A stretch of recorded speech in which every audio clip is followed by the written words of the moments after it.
you live on South Vancouver Island, and we are in the midst of the holiday season.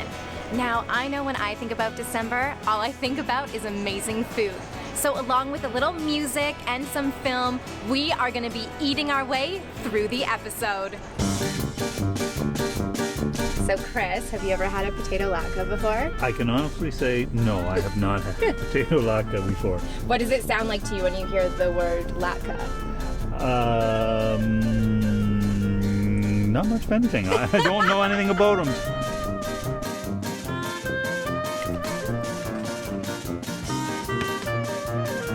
We're not telling anyone where we're getting them from. I just wanted my coworker to try them, I promise. They look absolutely amazing. 7 sweets and 7 sours. This is going to be the experience, the applesauce. I know, I wasn't sure if you were going to try the applesauce. Look at him go, guys. He's trying the applesauce with it. Really the best combination. Look at his face. He's loving it. I know you're loving it. Applesauce and cream. Never would have thought those would be going together. It's amazing, right? So, Yay! We have a new latke fan here, you guys. I can't believe I ate the whole latke. Okay, so were you expecting them to look like that? No, I was expecting it to look more like a pancake, like, you know, a potato flour type thing. Oh, yes. Okay. So when I saw the nice crispy hash brown look, and I thought, ooh, that's going to be good. And I thought, ooh, yeah, but then there's the sour cream and applesauce. Then it was a lot more of Lots of sour cream and applesauce. So I have a new staple now. Isn't it so good? I was surprised, pleasantly I'm surprised. so happy you liked it. That's awesome.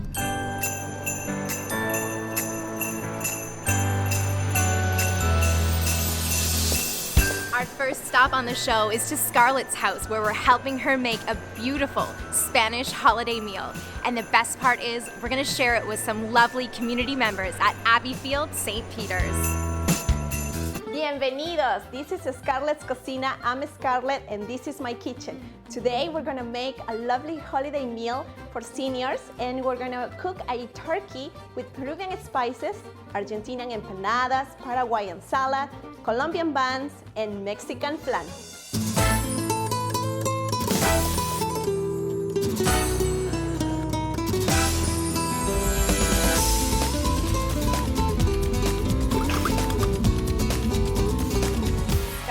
I brought you the key ingredient to this Peruvian turkey, which Yes. I'm so excited to be your assistant today. Oh, well, I need an assistant, and I see you brought your apron. I know, we didn't even plan on this. We're matching.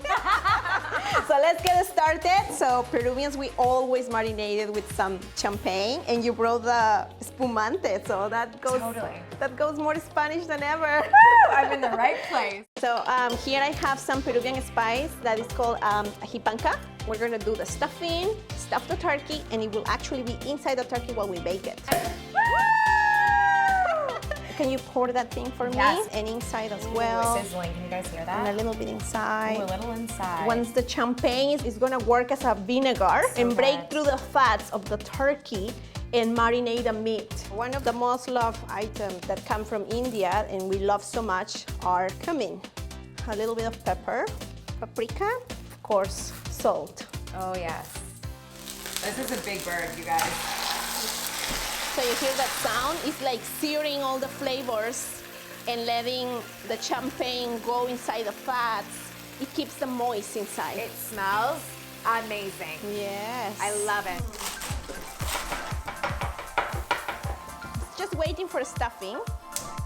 A little splash of goodness here.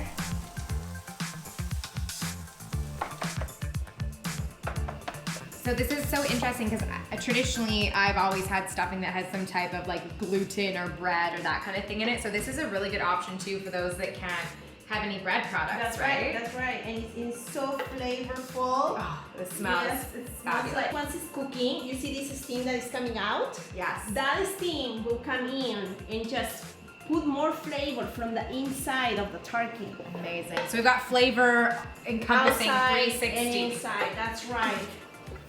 Woo! Look at that. Oh my god, it looks so good. Yeah. So this is an Argentinian dish and it's called empanadas. It's a pastry filled with, in this case we're gonna do turkey meat. It's not spicy and it goes well with anything. So I put 2 cups of flour, half teaspoon of salt, and a 1/4 teaspoon of baking powder.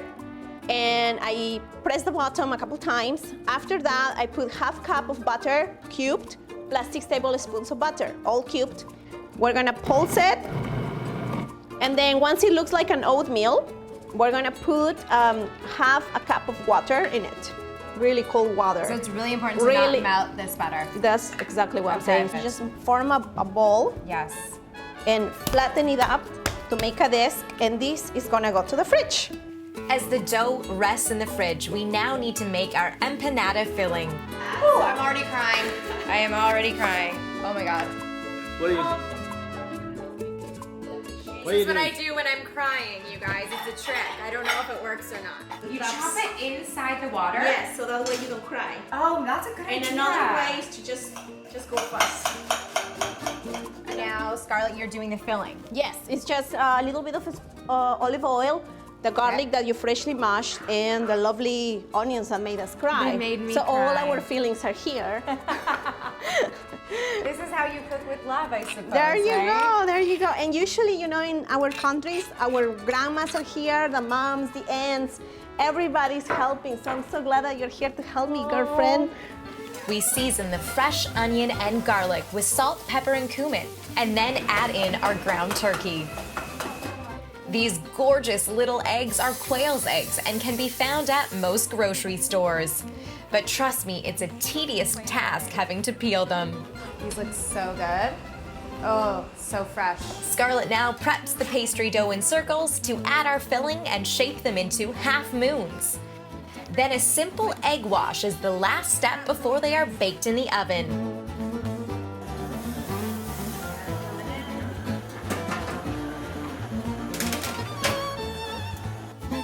The temperature should be at least 380, and you want them to come out golden brown, just like this. What country are we going to now? Colombia. Woohoo! So we need 500 grams of flour, and we're gonna put our dry ingredients. I'm using instant yeast. If you use the other kind of yeast, you just mix it into the milk. But Right. here we're not doing that. Because we don't have time for that. That's right, we need to instant. We need to work fast. Instant gratification. Yes, and about 3 tablespoons of sugar. It's called pan de leche, which means milk bread. Yes. So I have about 3/4 of a can of milk. You can use regular milk too, okay? I've got nice clean hands. nice clean hands, and just work your way into the dough.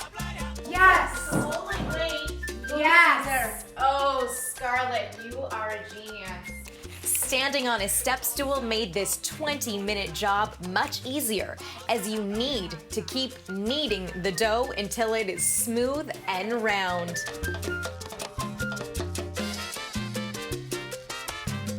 So now we're doing the top of this? Yes, just like that.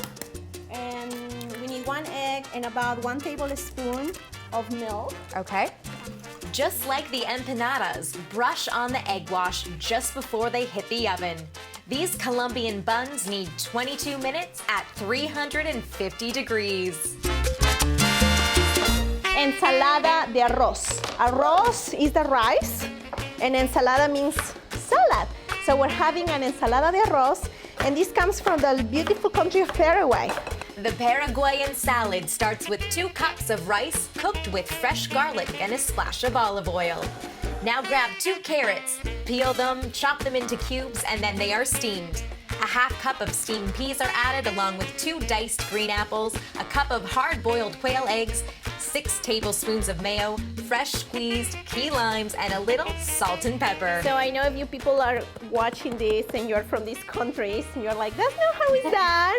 We're changing it a little bit because the senior place that we're going, they have their rules and things that they like and don't like, so we just have to please them. It's all about them today. Last but certainly not least, dessert. We all have a little bit of a sweet tooth. Even if you say you don't, I think you do. We're heading to Mexico. Mexico. They use a lot of orange and orange zest in their baking. We're gonna do this Mexican flan with an orange twist. Yes. So for this recipe, we'll need 3 whole eggs. I'll let you do the 3 whole eggs. And Crack them in here? Yes, just crack them in there. And I'm gonna do the 3 egg yolks. I love how you say jokes. It's my accent. I love your accent so much. Okay, so there we have 3 full eggs. And you're doing And I'm doing the egg. hard part. Yes.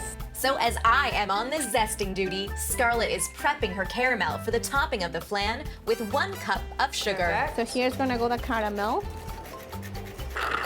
And this machine will help us get the job done super fast.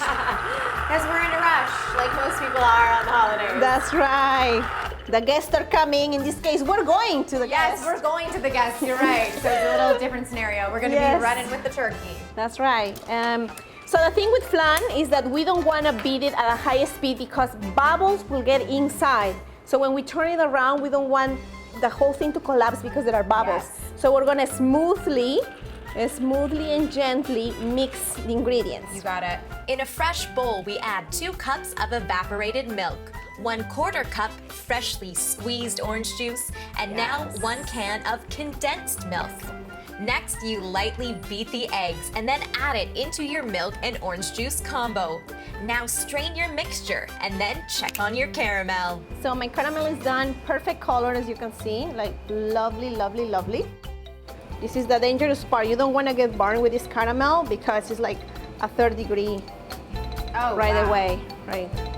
That looks beautiful already. I love the color. And we're gonna pour it there. Hot water, this is so Wow, this is Baño Maria.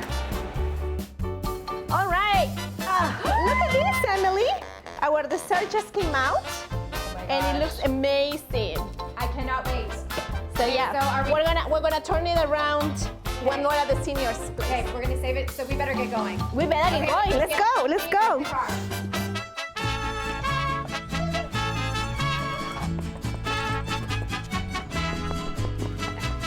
Turkey coming through. Turkey, look, look.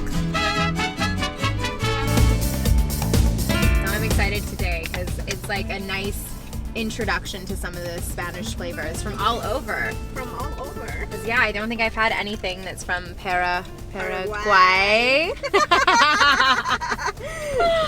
So I'm excited. Why is that guy? Oh, I thought he was not turning, and I thought we were gonna have a car accident. Hold on to the turkey back there. She's holding it from the wing. The turkey should have come in the seat belt. Oh my With a God. seatbelt. No. Yeah.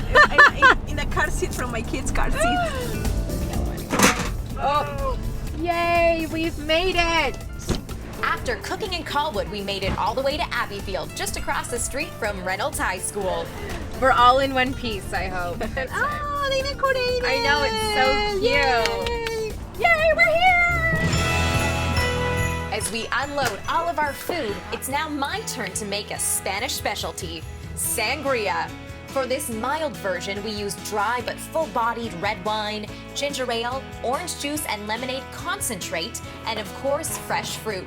But if you want to kick it up a notch, add tequila and brandy or triple sec, and it's always a crowd pleaser.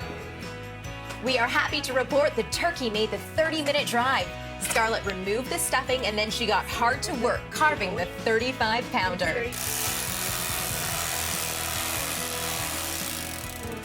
A group effort came together as we plated the Spanish holiday meal for our friends at the Abbeyfield house. Traditional turkey dinner with like a bit of Spanish flair for you. Oh, you're very welcome. The approving glances and smiles were a sign of success from Scarlett's kitchen. Look at the portion she has here. She loves turkey. But how could we forget that beautiful Mexican flan in the back? Oh, it's so gorgeous. Oh my God, I love it. Oh, look at that. Not even a hole in there because we didn't. It's so good. We sliced it into 16 pieces and drizzled the caramel on top. It's like creme brulee, but it's more like a creme caramel. Thank you. Wonderful, thank you.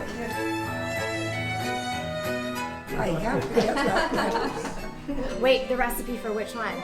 For this? The dessert was a hit. What else did you like? Oh, you had an empanada. Was that the first one you'd had? Yeah. Delicious, right? Wasn't that pastry so good? And the filling for the turkey. The stuffing. Stuffing. Wasn't that? It was really good. Had you had sangria like this before? And in Spain. Was mine as good as it, the one in Spain? Yes, very good. I'm giving myself some compliments. Not nearly as strong. It wasn't as strong. I Not didn't put in nearly as I strong. didn't put in the tequila. And how's your dessert? Delicious. Love it. Delicious. Oh, I'm so happy to hear that. What did you enjoy about the meal? Well, unfortunately, I don't have my lower plate, I know. so I was pureed, and it was lovely. It was still good pureed. You were able to eat the dessert though. I'll trade you. There you go. There you go. See, that's what you get. It's your prize for going on camera.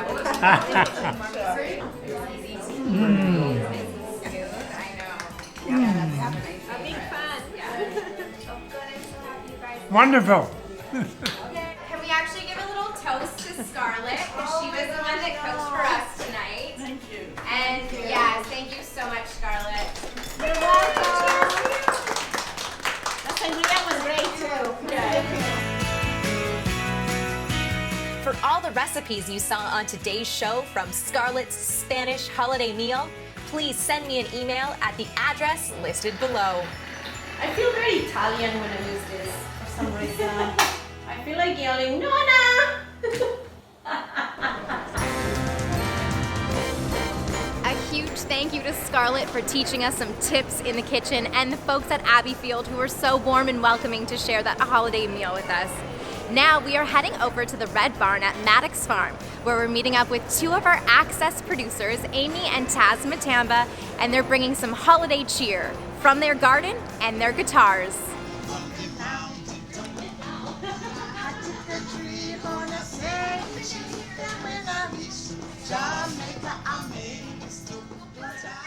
Ladies and gentlemen, live from Cordova Bay. Very beautiful day indeed. Yes, it is a beautiful day. We're here at the Red Barn Market at Maddox Farm, and we're here with the Zimbabwe Music Society sharing our homegrown products, which is dried kale. So we've got some lovely dried kale and another one called mafushwa. It's dried kale and tomato. Mafushwa is a tradition of Zimbabwe, and we're bringing a little of that tradition here to Vancouver Island and all the Red Barn markets. And we've been doing Meet the Singing Farmers demos at the Red Barn. And here you can come and get your local produce and get all your things for the season, and also pick up some dried kale, or maybe you'd like some kale powder. Kale powder is incredible. The health benefits of kale are incredibly good for you. It's a superfood, and it's the healthiest food on the planet. And just give it a Google, and you'll know why you should have it in your diet. And today we've even got seeds, so you can go and grow your own kale, but definitely put it in your diet. And thanks for joining us here at the Red Barn Market. Yes, it's that season again, the season of giving. So please, let's not forget, the less fortunate ones out there, and maybe, pass it around, pass the love around. Yeah, That's what we give need. the love. Yes, That's yes, right. yes, it's the season One of world, giving. one love. All the way Oh, here from the Zimbabwe Music Society and Mbira Spirit. Red Barn, Red Barn,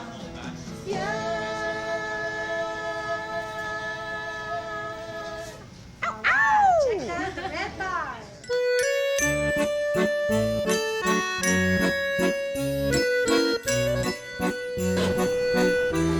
Now we are headed to the oldest synagogue on the west coast of North America. That's right, that beautiful building on the corner of Blanchard and Pandora.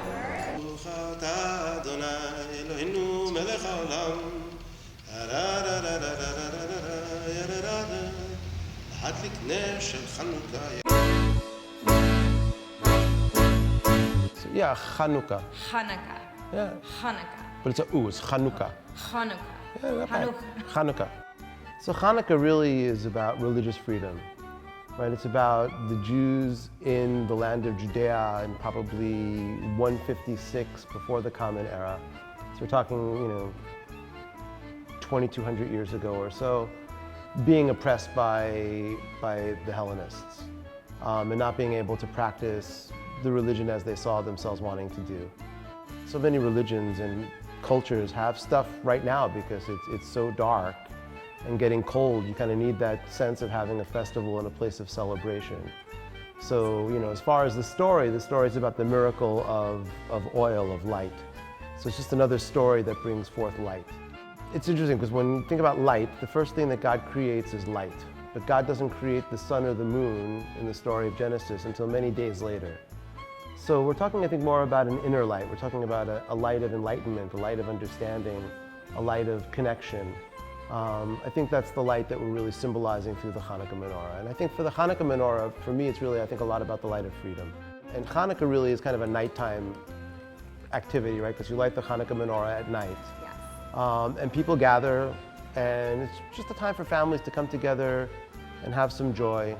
Because of the miracle of the oil, we eat a lot of food with oil. Oh, that's right? why I A lot of deep fried food at Hanukkah. Delicious food. A girl that I went to elementary school with, her mom came in to teach us all about it, and I had a potato latke for the first time, and I thought I died and gone to heaven. They are probably one of my favorite things in the world to eat. They're pretty good.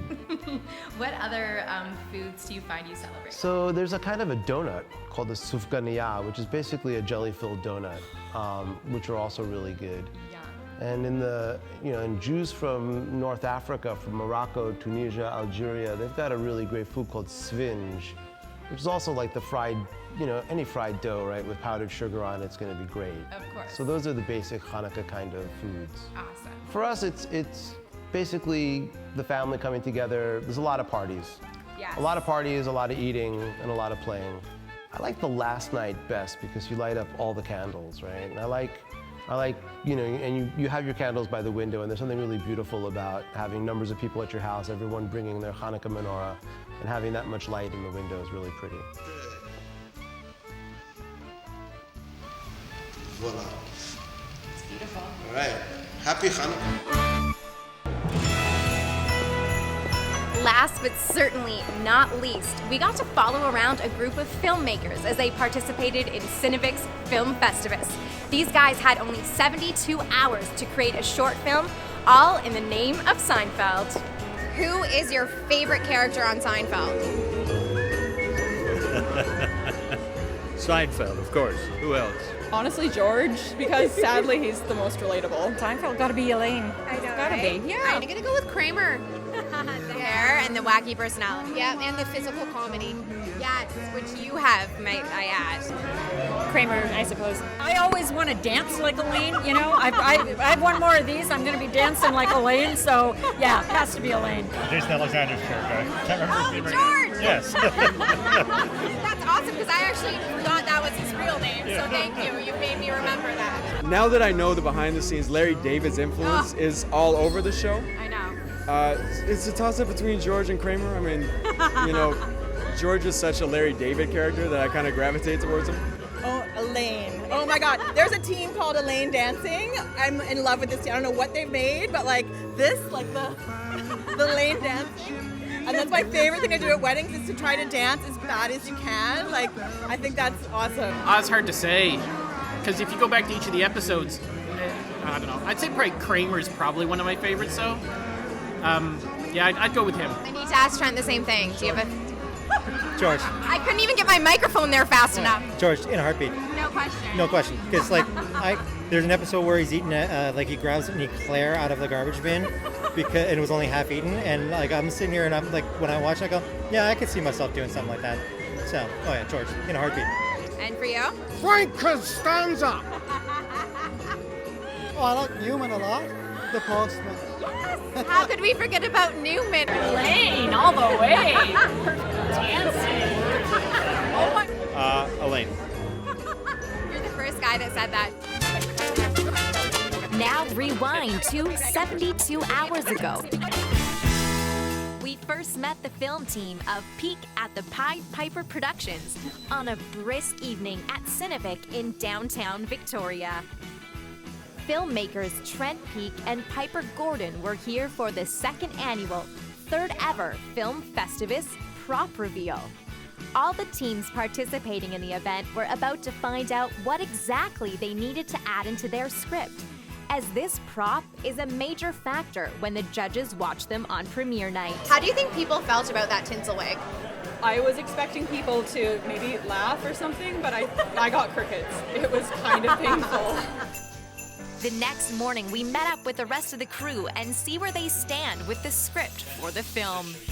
We started brainstorming, what can we do with this wig, and maybe it started with like losing his tinsel hair. Then we're like, oh, who would curse somebody with tinsel hair? Well, an elf. So then it was a disgruntled elf that we mind mapped, and first thought was we need ears. Here's the main character, Noelle, getting into costume, including some ears made of marzipan. Trent is filming the entire short on his iPhone 7. And the set is his and wife Andrea's living room, where the improv is flowing for some comedic elements a la Seinfeld. You toy trampling fruitcake giver! You need Viagra for your mistletoe. You tinsel-coated elf molester! Fruitcake licking, gift regifter, tinsel not reusing, prancer wannabe. 36 hours later, our crew has arrived. I haven't actually seen the final cut of our own, so that'll be good to see. Oh, I'm excited for you. We all enjoyed the first 6 films, and now Noelle's package is about to debut.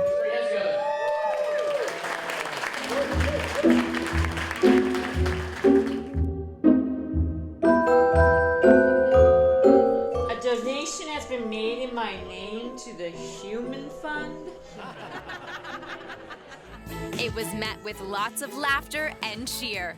And you can see the full film rolling after our credits on the online edition of this episode.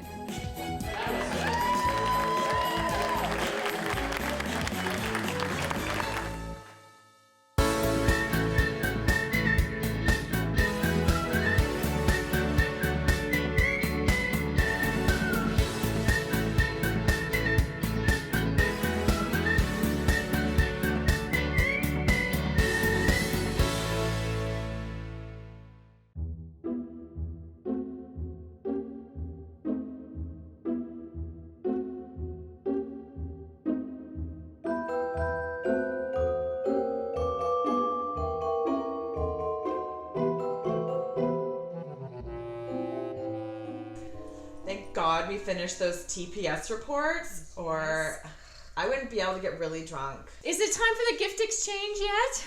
It's 8 o'clock exactly. Fine, Noelle. We can exchange gifts. Oh, Noelle, you really have outdone yourself. Merry Christmas. Oh, Christmas, Marion, Krampus. This is, this is the first year here, back home. Christmas, it's everything. Everything. Where is back home exactly? North of Canada. Actually, it used to be in Canada. Is that near Brazil? She is way too excited about Christmas. She's been talking about Christmas since New Year's.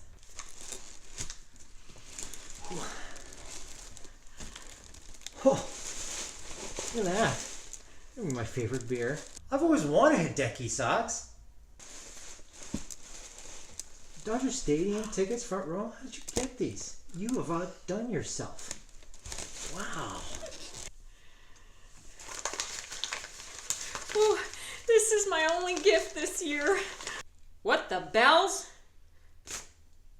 A donation has been made in my name to the Human Fund. Humans need a lot of help. It's true. I worked the donations workshop up north, and I don't remember any human fund. How much is the donation for? Just $1,000. You know me. I do it for the humans. It's important work. Oh, it is important. So important. There is no human fund. You cookie-sucking, fruitcake licking, reindeer whipping, Christmas ruining Grinch monster!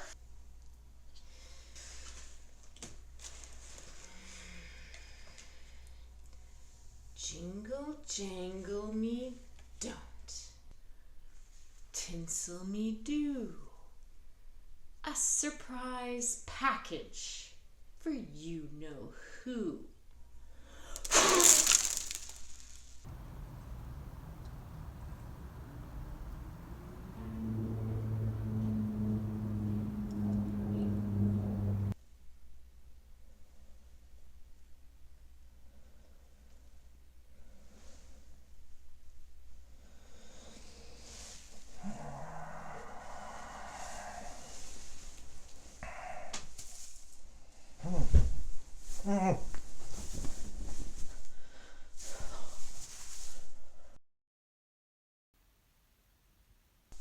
Noel! No!